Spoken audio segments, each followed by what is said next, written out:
চরাঞ্চল এবং নিম্নাঞ্চলের মানুষের জীবন যেন নৌকা ছাড়া কল্পনাই করা যায় না।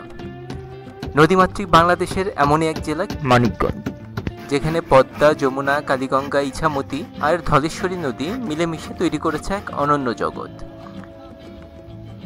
বিশেষ করে বর্ষার মৌসুমে মানিকগঞ্জের নিচু অঞ্চলের মানুষের যাতায়াত, জীবিকা ও জীবনযাপন সবই চলে নৌকাকে কেন্দ্র করে। আর এই নৌকা কিনতে মানুষ ভিড় করে এক ঐতিহ্যবাহী হাটে, ঘিওর নৌকা বাজারে।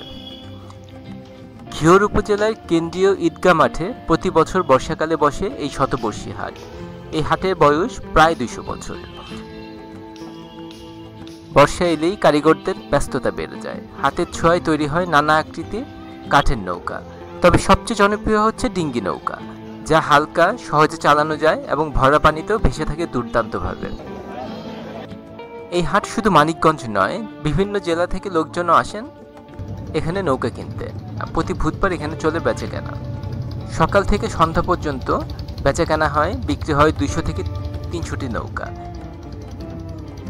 বর্ষা মানেই এই অঞ্চলের মানুষের প্রস্তুতি। নৌকা নিয়ে বন্যা হোক বা নদীপথে চলাচল, এইসব নৌকাই হয় তাদের ভরসা। আর এই হাট রয়ে গেছে তাদের জীবনের অংশ হয়ে।